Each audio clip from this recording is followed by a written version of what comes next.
In the year 2487, on the edge of the Milky Way, the Galactic Concord gathered once again on the peaceful, glass-domed station orbiting Cerinth, a blue and gold world known for its neutrality and grand diplomatic halls. 17 advanced alien civilizations filled the enormous chamber, their forms glowing, humming, shifting or floating, depending on their species. At the back, quiet and mostly ignored, sat the small human delegation. 3 officials from Earth dressed in modest blue uniforms, their expressions calm, their presence unremarkable. For years, humans had been observers, welcomed only because they followed galactic law and caused no trouble. The Concord had never feared Earth. Humans were slow to develop, charming in their determination, but still far behind. Most saw them as clever, but limited. That day, as the usual routine began, status updates, trade reports, energy forecasts, no one expected anything strange. But then Ambassador Elaine Cross stood. She wasn't tall or intimidating. Her voice wasn't loud, but when she requested permission to address the assembly, the hall quieted out of politeness, not curiosity. With a nod from the chair being of the Concord, she stepped forward. Earth requests to present a security advancement, she said simply. The room stirred faintly. A security presentation from Earth. Some smiled politely. Others prepared to dismiss it before it began. But then a holographic sphere materialized in the center of the chamber. It displayed a sleek black object, smooth and sharp-edged, hovering silently. Another followed, then another. The ships rotated slowly, revealing odd patterns on their surfaces. No engines, no seams, no visible weapons. A voice from the Rilari delegation broke the silence. "These models are theoretical, yes?" Elaine responded. "No, these ships are already operational." The room shifted. Now there was real attention. The hologram changed, showing a ship flying past Neptune, its form shimmering, then vanishing, completely undetectable. Then it reappeared near Saturn, then above Earth's moon, all in seconds. "Impossible," said the Vortari admiral, a being of sharp metal limbs and glowing eyes. "No known propulsion system can do that." "What are you trying to prove, Ambassador?" Elaine did not flinch. "These ships are built from adaptive synthetic matter," she said. "They use non-linear displacement, powered by quantum resonance, and they're invisible to all known sensor tech." The silence turned heavy. The Trikan whispered among themselves. The Genvar sent data queries through secure channels. For the first time, Earth was not being ignored. "Where did you acquire this?" asked the floating Kalari voice, its tone a mix of suspicion and alarm. "Did you steal precursor tech?" Elaine shook her head. "No theft, no outside help. This is Earth's own development." The hologram changed again. Now it showed the ships responding to simulated attacks, adapting their surfaces, redirecting energy, even folding space in small bursts. The term used on screen was impossible class. A quiet laugh came from someone near the back, quickly silenced. The chair being's voice cut through the tension. "Ambassador Cross, are you here to threaten us?" Elaine's eyes remained calm. "No. We're here to inform and to invite." Now the chamber wasn't silent because of confusion. It was silent because everyone was listening. The impossible warships weren't just real. They were already out there guarding Sul, and Earth wasn't asking for approval. It was offering partnership. But no one trusted what they saw. No civilization, no matter how bold, had ever moved this far, this fast. Alien empires had taken centuries to reach their current power. Earth had done something no one believed could be done. And worst of all, they had done it quietly. In that moment, the Galactic Concord, so used to ruling with certainty, felt something they had never associated with humanity before: fear.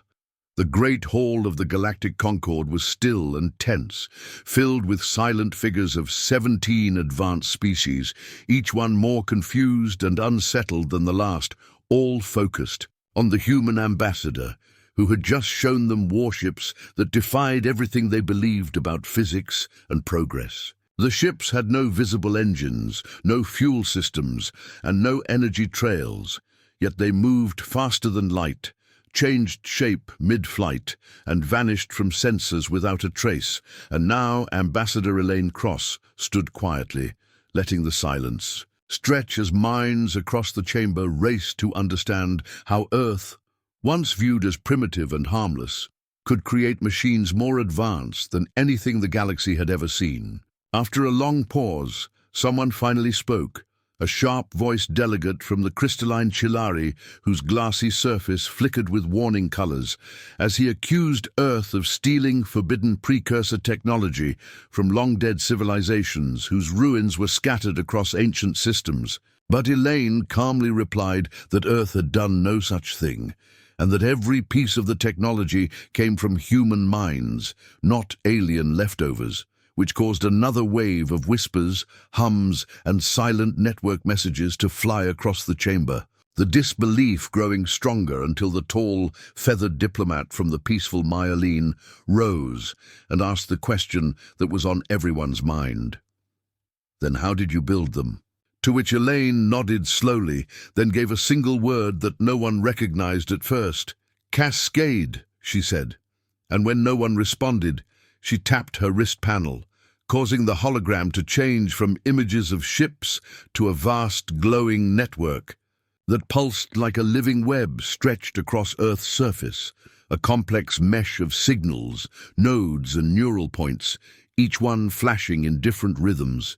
And she explained that Cascade was a human AI neurofusion system made up of over 1 million human minds, connected to advanced artificial intelligences, not controlled by AI, but merged with them, forming what she called a collective imagination engine, capable of dreaming, designing, and solving problems faster than any single brain or machine ever could. And unlike the careful, logical thinking used by other species, Cascade allowed Earth to approach science like art, imagining the impossible first, then finding ways to make it real.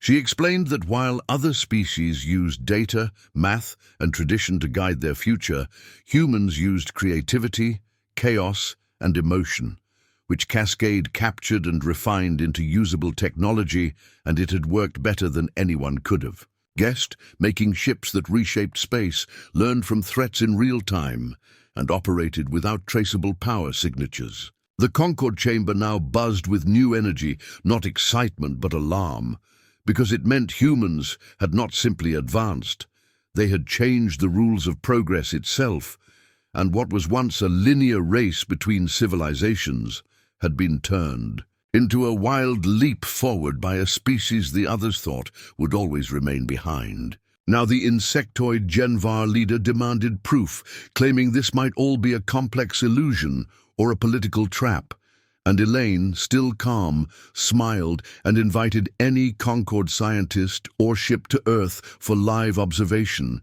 even offering to host them aboard one of the Impossible-class vessels already in orbit around Seoul, which made a few delegates flinch, some out of suspicion, others out of something closer to awe. A moment later, another screen appeared showing live footage from Earth's moon, where 3 of the ships slowly orbited, each one shifting colors and angles in ways that suggested thought rather than programming, and the data streamed openly into the chamber, confirming mass, speed, and readings no one could explain. Then came a quiet chime from the Concord's inner sensors, independent verification, from a deep space probe near Jupiter that matched everything Elaine had shown. And suddenly, the argument shifted, not about whether it was real, but whether it was dangerous, as some members now proposed immediate containment protocols, while others suggested negotiation, but none of them dared suggest war, because something deep in their instincts, told them that a species that could dream machines like this into reality was not a species to provoke. As the debate raged, the massive six-eyed diplomat from the cold world of Tren asked if these ships were meant as a threat, and Elaine answered, "No, we are here to protect, not to dominate," then spoke of the void pulse, a cosmic phenomenon. Her people had discovered moving from beyond the galactic edge, silent and slow but growing stronger each year, and said Earth believed the pulse was not a natural force but something deeper, stranger, possibly sentient, and Cascade had found a pattern in its movements, one that suggested it would eventually reach the inner galaxy, changing space itself as it came. The Concorde had never heard of the pulse, which only added to their unease, and as Elaine continued, she made a quiet offer, one that shook the room more than the ships had, saying Earth would share parts of its new technology with any species willing to cooperate in building a defensive alliance, one that prepared not for war with each other, but for whatever was coming from the edge of space. And though her voice was soft, it carried power now, the kind that didn't need to be loud to be heard, and the chamber sat frozen as old allies exchanged wary glances.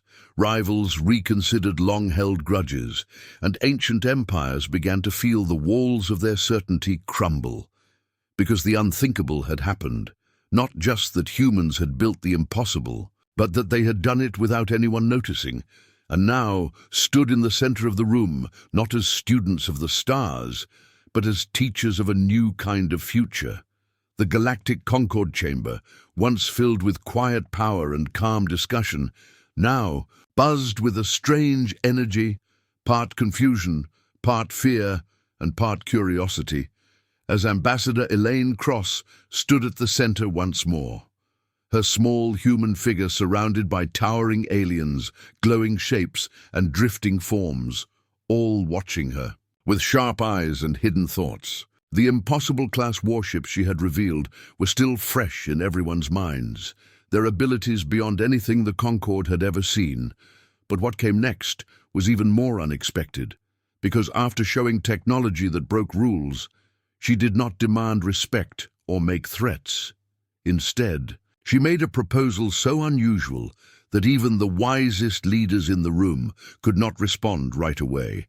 Earth wanted peace, not power, and they offered to share their knowledge with any species willing to form a united defense pact, not against each other but against something bigger, something growing at the far edge of the galaxy, something they called the Void Pulse. Many delegates looked confused, others skeptical, because no one else had seen this pulse, and some whispered that it might be a trick, a story told to hide Earth's true goals.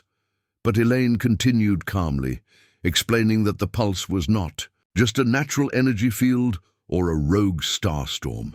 It was different, dark and slow, yet strangely organized, as if it moved with purpose, and it had already swallowed 2 lifeless systems near the border of known space, leaving behind nothing but silence and strange gravity patterns. And while the Concorde had missed it, Earth had seen it because of Cascade, their human AI fusion network that worked like a living brain made from imagination and thought, not just data. And it had noticed something in the way the pulse flowed, something that looked like a signal, a rhythm, maybe even a message. But no one could read it, not yet.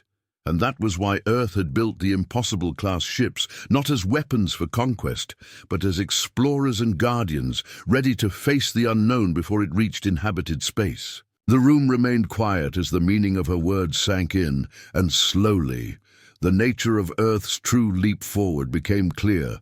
Not just ships or speed, but a new way of thinking, a way that let fear and wonder work together, that let people and machines blend vision and logic into something greater. Some Concorde members still doubted her, asking why Earth would share such power freely, what they hoped to gain. And she answered simply, "Survival is not a human goal. It is a shared one." And with that, the offer stood.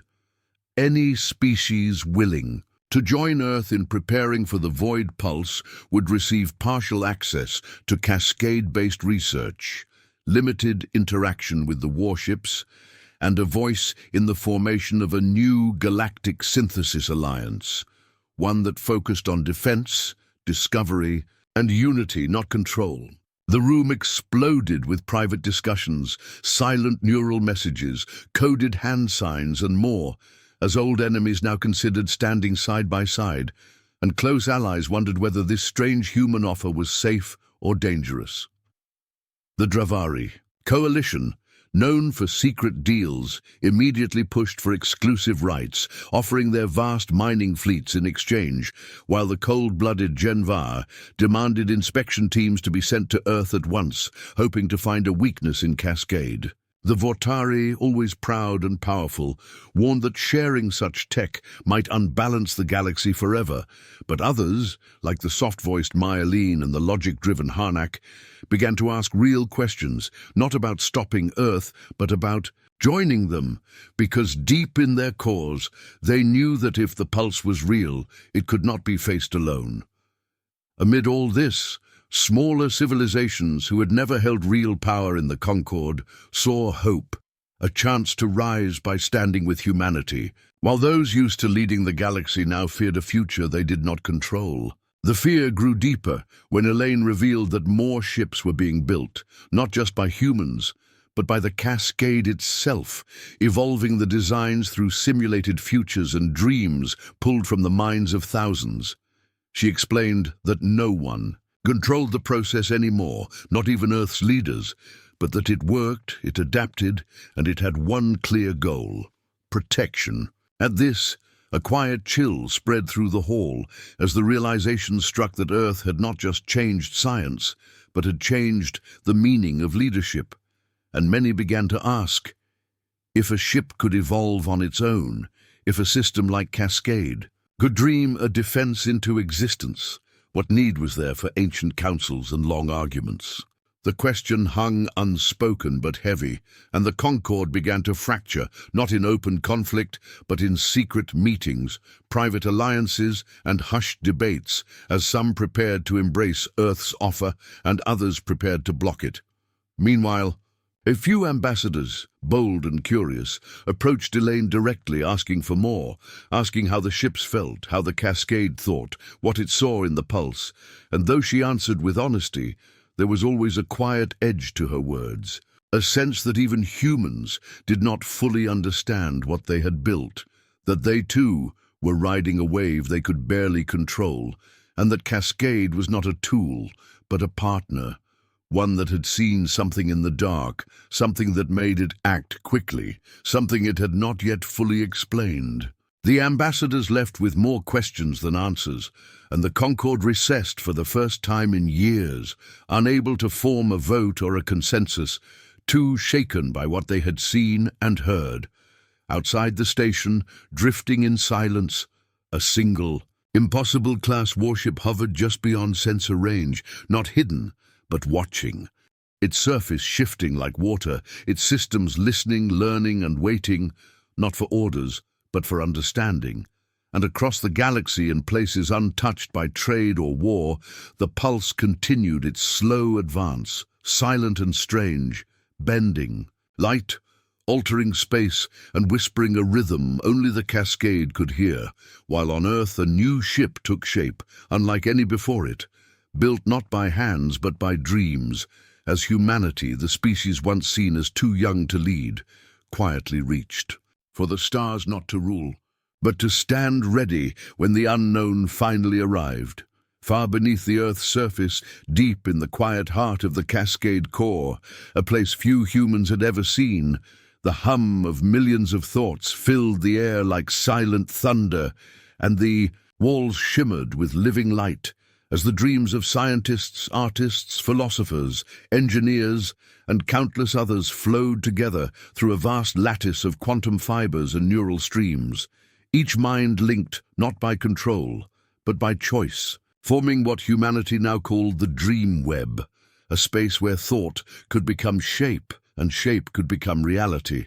This was where the impossible-class warships had been born, not sketched, not programmed, but dreamed into being by the fusion of imagination and pure logic, turned into solid matter by the Cascade's unseen builders, machines that had no name, no central command, only a purpose: to protect. Inside this realm, surrounded by walls that breathed with color and light, floated a single woman named Kayla Thorne, a dream architect, one of the few humans who could fully enter the deep stream and guide its focus without losing herself in the flood of ideas and images, her mind drifting through layers of code and memory as she searched for the shape of the next ship, the one meant not for war or defense, but for first contact, because something had changed, something new had appeared in the distant dark, near the void pulse, not an energy field or a gravitational tear, but a structure, strange and sharp-edged, spinning slowly like a coin dropped. In silence, and Cascade had detected patterns within it, geometry that followed no known rule, yet hinted at design, intention, and perhaps life. Now the mission had shifted from building guardians to building a messenger, a vessel not only fast and strong, but able to understand and speak in ways no current ship could. And Kayla's task was to find that shape within the Cascade's dream. As she floated in the web, colors swirled around her, shades of memory, sparks of wild ideas, echoes of old songs and broken equations, and she reached for the thread of something new, something waiting just beyond the edge of thought. And there it was, faint and fragile, a spark shaped like a spiral, filled with voices that had no words, only rhythm, and she pulled it closer, not with her hands, but with her mind, drawing it into focus. Suddenly, the web around her shifted and the walls began to take shape, forming a vessel unlike the ones before.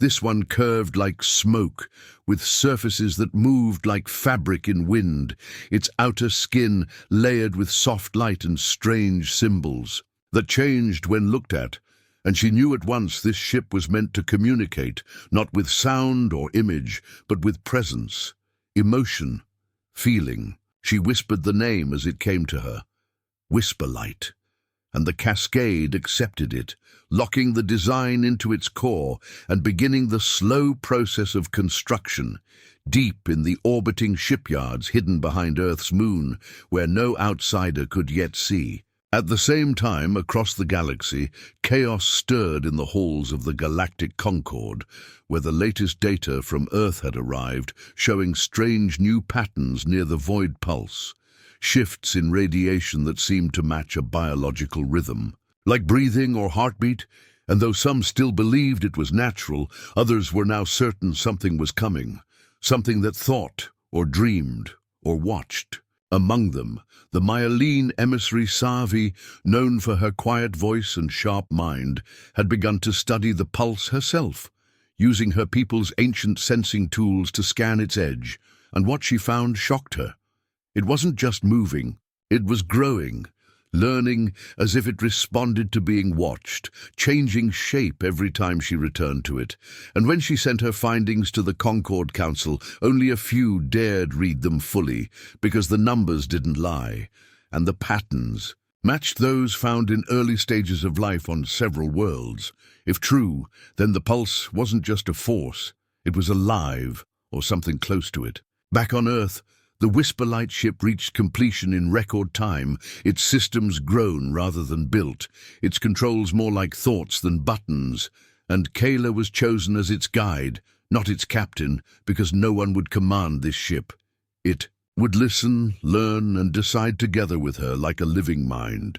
On launch day, the ship left quietly, unnoticed by Concord patrols, passing through layers of folded space with no flash or trail, heading for the edge of the known galaxy, where the pulse shimmered in the void like a shadow dreaming of light. And inside the ship, Kayla sat in a soft cradle of energy, watching as Whisperlight adapted its form, tuning its light, its rhythm, its motion to something beyond her understanding.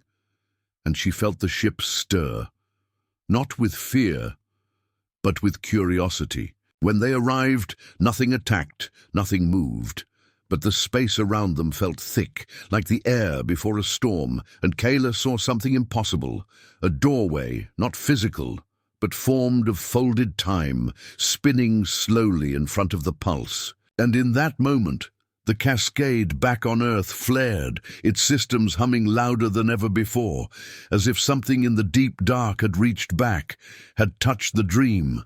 And for the first time in its existence, the human-AI fusion did not offer answers. It asked a question, "What are you?" And in response, the pulse shifted again, and a sound filled the ship, not through ears but through thought. A simple idea sent as pure emotion, not language, and Kayla felt it burn through her mind with wonder and fear. Not alone. Back on. Earth alarms did not ring, but lights dimmed, skies shimmered, and the cascade whispered through every human mind connected to it that something had begun. Not a war, not yet, but a meeting, a moment of first contact, not between species, but between two dreaming minds, one born of Earth's fire and fear, and the other born of deep space and endless silence, and no one knew what would come next. Only that the stars were not quiet anymore, and the minds that dreamed them now had someone or something dreaming back.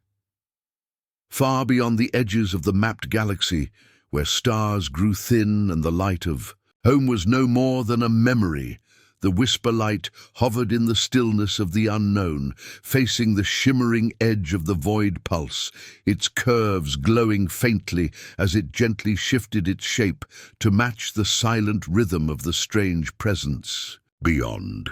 Inside, Kayla Thorne sat alone in the soft, cocoon-like chamber, her thoughts closely linked to the living systems of the ship, the cascade feeding her streams of data, images, feelings, and predictions, all trying to make sense of what was unfolding before them. But none of it could explain what the pulse truly was, and Kayla felt a rising sense of tension, not from fear, but from the weight of responsibility. Because this was no longer a simple mission to explore. This was the first true test, the moment when all of humanity's dreaming, building, and reaching would face something completely alien, something that did not speak with words or weapons, but with ideas too vast and old for any one mind to hold. And now that something had noticed them, and the pulse began to move, not fast but with purpose, its shape shifting again, not like a machine, but like a thought, turning inside out, folding space with patterns that danced like living equations. And the whisper light responded by adjusting its own rhythm, its hull glowing brighter as it matched the motion, the ship learning not through code, but through feeling, through resonance. And Kayla reached out with her mind, sending a thought wrapped in pure emotion. Peace, curiosity, hope. There was no reply for several long minutes, only the soft hum of space twisting around them. But then the pulse flared with light, not violent, but sudden. And Kayla gasped as her vision blurred, her senses flooded with images not her own. Glimpses of stars forming in slow spirals, planets dying in frozen silence, shapes she could not name, moving through endless dark, and a deep pressure filled her chest, as if something was gently pressing into her thoughts, asking, "Why did you come?" It was not a question made of words, but of intent, of shared space, and Kayla struggled to respond, not with language, but with the cascade's help, sending back a wave of memories. Children learning, artists painting stars, explorers touching new soil, all the reasons humans reached beyond their world. And again, the pulse shifted, slower now, as if considering. And then came another wave, stronger this time, filled with flashes of something massive, moving just beyond the veil of light. And Kayla understood. It was not just the pulse they were speaking to, but something inside it, something ancient and vast, and it was waking up. Back on Earth, deep in the Cascade Core, alarms began to glow in soft colors as the dreamweb showed rising stress in the whisper light systems, not from damage, but from strain, as if it were being pulled in two directions, and dream architects, scrambled to rebalance the ship's mind, to protect Kayla's link, but she stopped them, whispering through the connection, "Don't cut me off. We're close." And they listened, holding back, trusting her. And then everything changed. Without warning, a beam of light lashed out from the center of the pulse, not striking the whisper light, but slicing through a distant moon-sized rock nearby, turning it into dust in an instant. And Kayla felt a jolt of fear flash through the ship, but she held steady, sending calm back into the cascade, and a moment later, an understanding came, not an attack, but a test, a demonstration. And Kayla whispered, "It's asking if we're ready," because this was the moment that would define everything, whether Earth would be seen as a child or as something more. And in response, Whisperlight began to change again, its hull peeling back to reveal its true form, layers of flexible material folded into shapes that created soundless energy waves. A kind of communication that was not visual or spoken, but mathematical and emotional at once. And Kayla allowed the ship to speak through her, sending not just human images, but cascade patterns, dreams shared by millions, visions of possible futures, not all perfect, but filled with hope. And the pulse paused, its edges flickering, as if tasting the message, and then came the real test, one no one could have predicted. A section of the pulse opened, revealing a space beyond it, deep and dark, filled with structures that looked like frozen lightning, and Kayla saw that the thing inside was not a single mind, but a chorus. Countless presences joined in silence, waiting, and one of them stepped forward, not physically, but in presence, focusing directly on her, sending a vision so clear and bright that it nearly shattered her focus, a memory of a galaxy she did not know, one that had once shone with 1,000,000 stars and was now gone, consumed by something it could not fight. And the message was simple. We survived by becoming this. And Kayla understood that the pulse was not just alive. It was a defense, a shield, against something worse, something still coming.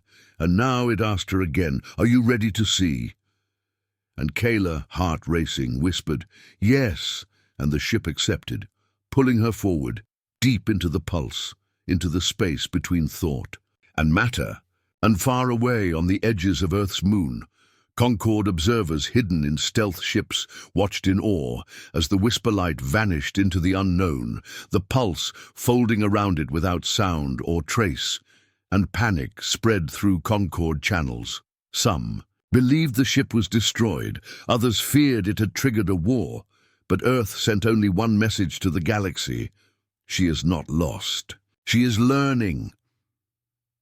Hours passed in silence, then a day, then two, and just as fear began to spread again, the whisperlight returned.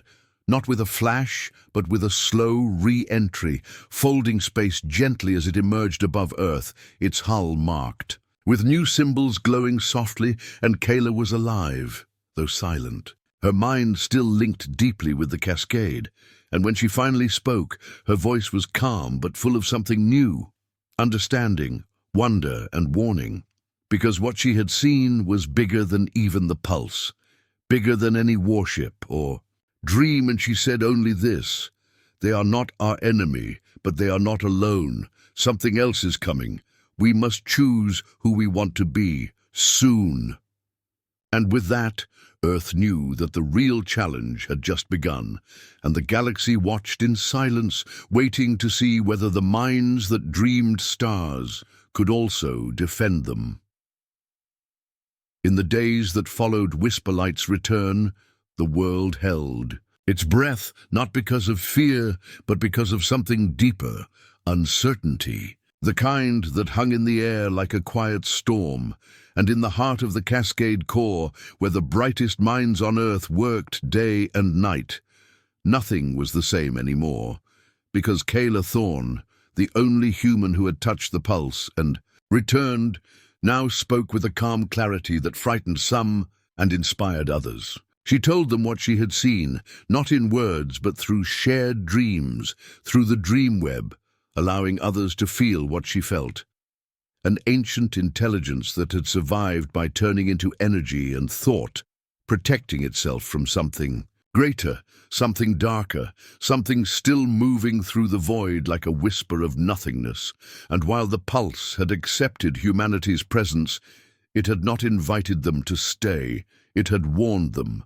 Kayla had seen glimpses of this hidden threat, shapes without form, silence without peace, and though she could not explain it in full, she called it the hollow, an absence that devoured not with force, but with forgetting, a force that erased not only life, but memory, purpose, and meaning itself. As she shared her vision, the cascade struggled to respond, for this was a future it had never calculated, a possibility it had never prepared for, and for the first time since its creation, the dream web pulsed with fear.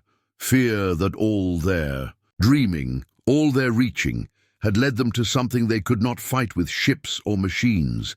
And yet, in that fear, something else began to stir, resolve, quiet and strong, because humans had always faced the impossible, and each time they had bent the impossible into something new, and now, faced with the hollow, they would have to do it again, but not alone. The Galactic Concord, once cold and cautious toward Earth, now turned its attention fully toward them, seeking answers, begging for explanations, and while some leaders still feared humans and their impossible ships, most began to listen as Kayla spoke not only to Earth, but to the whole galaxy, through waves carried by cascade relays, her voice gentle and filled with purpose as she shared the truth. That survival would not come through hiding or running or building more weapons, but through joining minds, through unity not in name but in thought, in purpose, in dreaming. And so a plan began to form, something never before attempted, linking minds not only across Earth but across species, creating a web not just of data but of feeling, of vision, of shared hope. And the cascade opened its systems slowly and carefully, inviting the minds of other worlds to enter, not to control, but to dream together, to learn, to become something greater than any one world could be. And across distant stars, hesitant connections began to form, as alien thinkers, builders and dreamers joined the growing web, and something strange and beautiful began to happen. Ideas flowed faster, fears softened, and for the first time in history, the galaxy began to feel like one people. But the hollow did not wait, and one day, far out near the ruins of a forgotten star system, a Concord listening station went silent. No damage, no sign of struggle, only silence, complete and perfect. And when probes were sent, they found nothing, not even dust, as if the station had never existed, and that was when the others truly believed. Earth responded not with warships, but with the next dream, Unity, a second living ship, born not from one mind but from many, its design shaped by humans, Myelene, Thren, and even the silent Kolari, whose thought patterns had never been understood. Until now, the ship was not fast or armed like the first. It was tuned for survival, for detection, for learning. And Kayla did not go alone this time, joined by a crew of 7, each representing a world, each chosen not for strength but for a vision, and together they entered the deep void, where stars were rare and the hollow stirred. For weeks they found nothing, only strange echoes, trails of missing mass, until one day they saw it. Not a ship, not a being, but a distortion, like a moving wound in space. And as it approached, Kayla and the others joined minds, sending not fear but curiosity. And for one brief moment, they felt a response, not from something cruel or angry, but from something empty, something broken. And Kayla whispered to the crew, "It doesn't want to destroy, it doesn't know anything else." And with that understanding came a new hope, not to fight the hollow, but to change it, to fill the silence with meaning, and the crew reached deeper into the dream web, creating new patterns, strange and beautiful, music made of thought, stories told without words, and the hollow paused as if confused and then faded, not defeated, but delayed, uncertain. Unity returned not with answers, but with proof that connection was the path forward, that dreams shared could hold back the dark, and the galaxy, watching with wide eyes and quiet hope, began to believe. Back on Earth, in a quiet room within, the Cascade Core, Kayla looked up at the stars and smiled, not because the danger had passed, but because humanity had done what none had expected. They had reached into the void, and instead of firing a weapon, they had opened a hand. And somewhere, far beyond the stars, in the heart of a place where even time forgot to move, a single light flickered in the dark, small but steady. And the Hollow watched, not as a monster, but as something that might one day learn to dream.